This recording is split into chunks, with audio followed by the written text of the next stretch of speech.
स्वागत है दोस्तों आप सभी का आपके अपने YouTube channel SS life time में। दोस्तों आज के सेशन के माध्यम से हम कवर करेंगे कक्षा 6 गणित एक्सरसाइज 2B। ठीक है, एक्सरसाइज ये हम आज कवर करेंगे पूरी तरीके से। लेकिन अगर आप इस चैनल पर नए हैं तो चैनल को अभी सब्सक्राइब कर लीजिए और वीडियो को ज़्यादा से ज़्यादा शेयर करिए। तो चलिए स्टार्ट करते हैं। आज का सेशन बेहद इम्पॉर्टेंट है। पहला प्रश्न क्या कह रहा है, चलिए देखते हैं। पहला प्रश्न आप अपनी किताब में देखने का प्रयास करें। यहाँ पर पहला प्रश्न दिया गया है, अपनी अभ्यास पुस्तिका में गुणन संक्रिया के प्रगुणों के आधार पर निम्नांकित कथनों में रिक्त स्थानों के पूर्ति कीजिए। ठीक है, चलिए गुणन की संक्रिया के प्रगुणों का प्रयोग करना है यहाँ पर, और साथ ही साथ इसका सॉल्यूशन हमें निकालना है। ठीक है, चलिए बेहद ही इंपॉर्टेंट क्वेश्चन है और सरल भी है। कैसे करते हैं चलिए देखते हैं। ठीक है, यहाँ पर पहला प्रश्न दिया गया है 468 गुणे 0 बराबर कितना होगा। देखिए जब भी हम किसी पूर्णांक या किसी अंक की 0 से गुणा करते हैं तो हमारा उत्तर सदैव 0 आता है। ठीक है, मान लीजिए हम 2 की गुणा 0 से करें तब कितना आंसर आएगा, तब भी 0 आएगा। 4 की गुणा 0 से करें तब भी आंसर 0 आएगा। कहने का मतलब ये है कि जब भी हम किसी अंक की गुणा 0 से करते हैं तो हमारा उत्तर सदैव 0 आता है। ठीक है, उसके बाद नेक्स्ट दिया गया है, दूसरा दिया गया है क्या, 8976 गुणे 5432। ठीक है, बराबर में आपको दिया गया है 5432 गुणे का चिन्ह लगा है और ब्रैकेट बंद है। यहाँ पर आप देख पा रहे होंगे, यहाँ पर ये संख्या दी गई है, साथ में गुणे में ये संख्या दी गई। आपको यहाँ पर ये संख्या दी गई है और जो संख्या नहीं दी गई है वही आपको यहाँ पर लिखना है। तो यहाँ पर कौन सी संख्या नहीं दी गई है, ये वाली नहीं लिखी गई है, वही आपको लिखना था 8976। जैसा कि आप यहाँ पर एक एग्जाम्पल के माध्यम से आपको समझाने का प्रयास करूँगा कि यहाँ पर कौन सा प्रगुण लगा हुआ है। चलिए समझने का प्रयास करें। मान लीजिए हमने 2 की गुणा 3 से की तो कितना आया, 6 आया। ठीक है, और अगर हम 3 की गुणा 2 से करें तब कितना आंसर आएगा, तब भी 6 आएगा। 2 3 6, 3 दूनी 6। क्लियर है ना। कहने का मतलब यहाँ पर जो प्रगुण लगा हुआ है वो गुणे का क्रम विनिमय नियम लगा है। कौन सा, गुणा का क्रम विनिमय नियम। क्लियर है, गुणा का क्रम विनिमय नियम। ठीक है, क्रम विनिमय का मतलब होता है क्रम आप बदल दें और आंसर आपका सेम ही आए तो वह उसे हम कहते हैं क्रम विनिमय नियम। ठीक है, तो यहाँ पर गुणे का क्रम विनिमय नियम लगा हुआ है जैसा कि आप देख पा रहे हैं। क्लियर है। उसके बाद तीसरा है 8973 गुणे 1। तो यहाँ पर कितना आंसर आएगा, जब भी हम किसी पूर्णांक की या फिर किसी अंक की गुणा 1 से करते हैं तो हमारा उत्तर वही आता है। तो यहाँ पर कितना आएगा, 8973। अगर आपको नहीं समझ में आया तो फिर से समझने का प्रयास करें। मान लीजिए हम 3 की गुणा 1 से करें तो कितना आंसर आएगा, 3 आएगा। या कुछ भी आप पूर्णांक ले लीजिए, मान लीजिए हमने 8 ले लिया, उसकी गुणा 1 से करेंगे तो कितना आएगा, 8 कम 8। सेम वही प्रोसेस यहाँ पर भी हुआ है और ये आपका आंसर आ जाएगा इस तरह से। ठीक है, सेम प्रोसेस आपको यहाँ पर करना है और आंसर आपको मिल जाएगा। ठीक है, उसके बाद दूसरा प्रश्न क्या कह रहा है चलिए देखते हैं। दूसरा प्रश्न क्या कह रहा है देखते हैं, आप अपनी किताब में देखने का प्रयास करें। दूसरा प्रश्न ये कह रहा है निम्नलिखित का गुणनफल योग प्रगुणों का प्रयोग करके ज्ञात कीजिए। आपको यहाँ पर गुणनफल के कुछ प्रगुण दिए गए हैं, उनका पालन करना है और उन्हीं के अनुसार आपको आंसर लाना है। ठीक है, चलिए सॉल्व करते हैं ये क्वेश्चन। पहला क्वेश्चन दिया गया है 4 गुणे 2834 गुणे 25, ये दिया गया है। ठीक है, तो हम इसे कुछ इस तरह से लिख सकते हैं। अभी मैंने आपको बताया था कि 2 गुणे 3, तो इसे हम 3 गुणे 2 लिख सकते हैं ना। यहाँ पर हमने लिखा 2 गुणे 3, तो इसे हम 3 गुणे 2 लिख सकते हैं ना। ठीक वही यहाँ पर भी हम करेंगे 2834 गुणे 25 गुणे 4। तो यहाँ पर कौन सा नियम लगा, गुणे का क्रम विनिमय नियम। ठीक है, ये आपको लिखना भी है, मेंशन करना है ये सब, क्रम विनिमय नियम। यहाँ पर लिखेगा लगेगा कौन सा नियम, क्रम विनिमय नियम लगेगा यहाँ पर। अब हम इसे सॉल्व करते हैं। अब हम 25 और 4 की गुणा करेंगे तो कितना आएगा, 25 चक्कू 100। ठीक है, 25 चक्कू 100, 25 दूना 50, 25 या 75, 25 चक्कू 100। ठीक है, अब हम इसे गुणा करेंगे इसकी तो कितना आएगा 2834, 2834 में 2 शून्य लग जाएंगे। गुणा तो आपको आती ही होगी ना, अब ये भी आपको नहीं आ रहा है तो फिर आ क्या रहा है मैथ में, है ना। गुणा करना तो आता ही है, अगर नहीं आता है तो यहाँ पर देखना एक बार, इतना ही आएगा। 100 से अगर हम इसकी गुणा करते हैं तो देखो 0 से किसी अंक की गुणा करेंगे तो 0 हो जाएगा, 0 3 0, 0 अट्ठे 0, 0 दूना 0, फिर 0, फिर वही प्रोसेस आपको 0 से गुणा करना है, 0 आ जाएगा। उसके बाद 1 चक्को 4, 1 3 3, 1 अट्ठे 8, 1 दूनी 2, पूरा ऐड करेंगे अब 0 0 4 3 8 2, वही आंसर आ रहा है ना यहाँ पर। देखो कहने का मतलब है जब भी आप किसी, देखिए एक छोटे एग्जाम्पल के माध्यम से समझने का प्रयास करें। मान लीजिए मैं 3 की गुणा 10 से करूंगा तो आपको पता है 3 दहाम कितना होता है 30। अगर आपको नहीं आता है तो आप ऐसे कर ले सकते हैं, 3 एकम 3 और जितने शून्य लगे हों वो शून्य लगा दो। समझ में आया ना, 3 एकम 3, जितने शून्य लगे उतने शून्य लगा दो। नहीं समझ में आया तो फिर से एक एग्जाम्पल से समझने का प्रयास करें। मान लीजिए हमने इससे कुछ बड़ा ले लिया, मान लीजिए हमने 54 ले लिया, इसकी गुणा करेंगे हम 100 से। कैसे करेंगे, आप चाहे तो डायरेक्ट लिख सकते हो 54, उसके बाद जितने शून्य लगे हैं वो शून्य लगा दो, या फिर 54 एकम 54 फिर शून्य लगा दो। इस तरह से आप इसे सॉल्व कर सकते हो, है ना। इतना तो आपको बेसिक आता ही होगा। उसके बाद सेकेंड एग्जाम्पल क्या है, चलिए वो देखते हैं। यहाँ पर दिया गया है दूसरा 658 गुणे 80, ठीक है, ये दिया गया है, इसे सॉल्व करना है। तो इसे हम किस तरह से लिख सकते हैं, ठीक उसी तरह से पहले वाले की तरीके से 80 गुणे 5।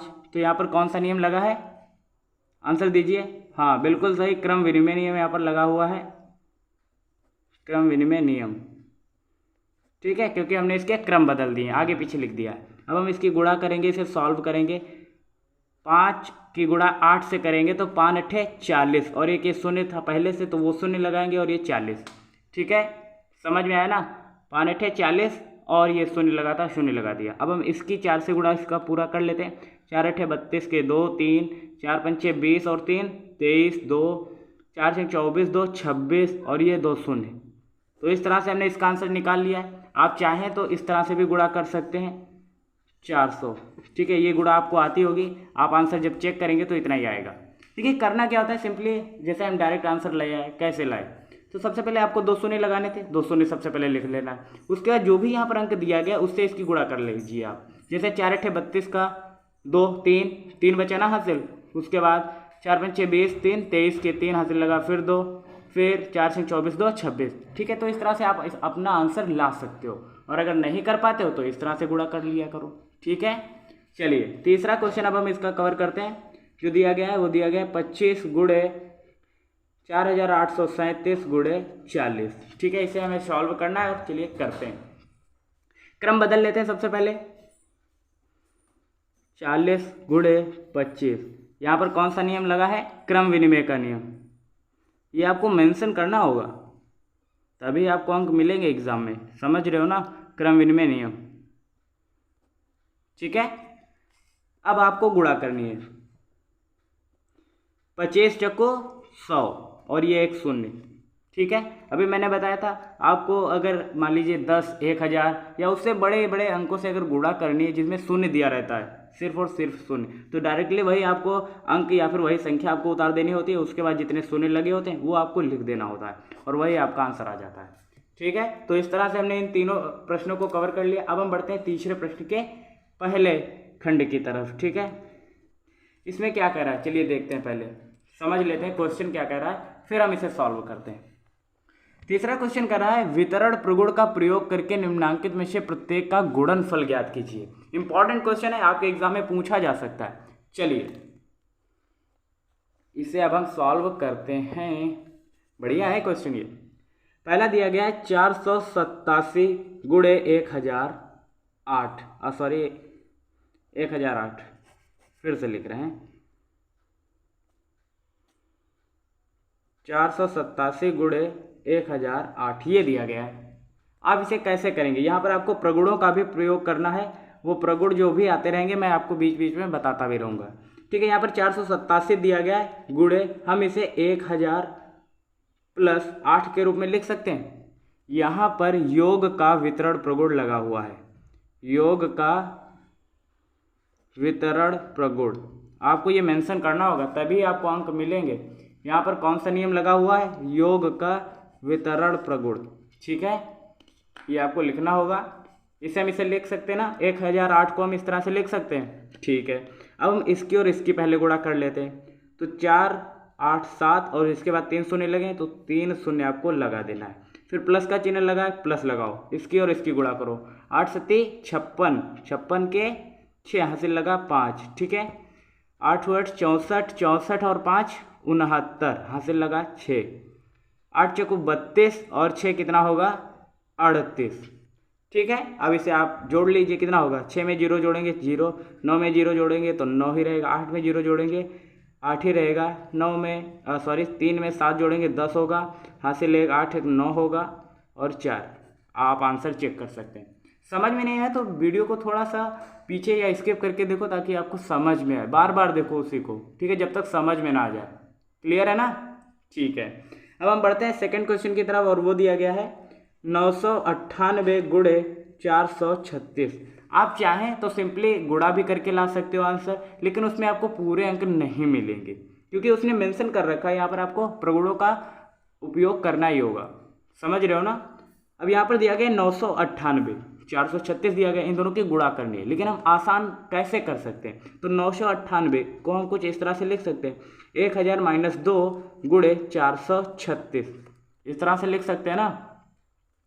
यहाँ पर कौन सा प्रगुण लगा हुआ है, घटाने का वितरण नियम, घटाने का वितरण प्रगुण, ठीक है। कौन सा प्रगुण लगा हुआ है, घटाने का वितरण प्रगुण यहाँ पर लगा हुआ है, ये आपको ध्यान रखना है। अब हम इसकी और सबसे पहले इसकी गुणा करेंगे, ठीक है। तो 436 की 1000 से गुणा करेंगे तो इसके बाद डायरेक्ट उतने शून्य लगा देंगे जहाँ जितने यहाँ पर दिए गए, तो 3 0 दिए गए, 3 0 लगा दिया। उसके बाद हम इसकी डायरेक्ट गुणा कर लेंगे, 2 छंग 12 के 2 हासिल लगा 1, 2 3 6 1 7 और 2 चक्कू 8। अब इतने में से हम अगर इतना घटाएं तो हमें आंसर मिल जाएगा, ठीक है। अगर आप इस तरह से डायरेक्ट घटा लेते तो अच्छी बात है, अगर नहीं कर पाते हैं तो आप इस तरह से भी लिखकर घटा सकते हैं ताकि आपको सुविधा हो। यहाँ पर देखिए 0 0 दिए गए, 0 से 2 घटेगा नहीं, हम दहाई लेंगे, यहाँ दहाई लेंगे तो दहाई में होता है 10, यहाँ पर आएगा 10, फिर इधर दहाई आएगी, फिर यहाँ से यहाँ पर आएगी, तो 10 में से 2 घटाएंगे कितना आएगा 8, यहाँ बचेगा 9, 9 में से 7 जाएगा तो 2 बचेगा, 9 में से 8 जाएगा 1, यहाँ पर 5 बचेगा और ये 4 3 वैसे ही लिख लेंगे। तो आपका आंसर क्या आ जाएगा, ये आपका आंसर आ जाएगा, ठीक है। आप इस तरह से भी घटा सकते हैं, अगर डायरेक्टली घटा लेते तब तो अच्छी बात है, ठीक है। चलिए अब हम नेक्स्ट क्वेश्चन की तरफ बढ़ते हैं। नेक्स्ट क्वेश्चन क्या दिया गया है यहाँ पर,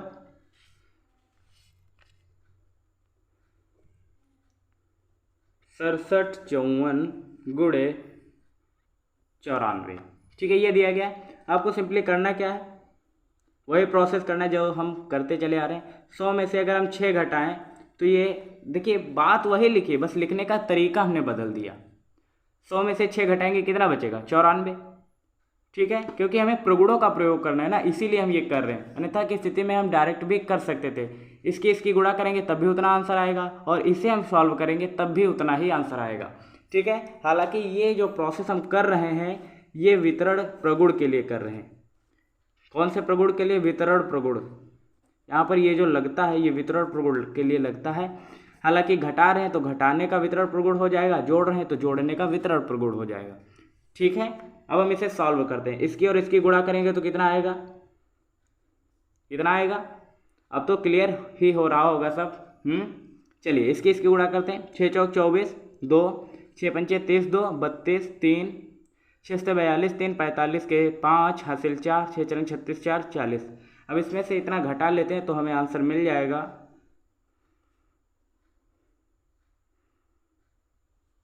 ठीक है।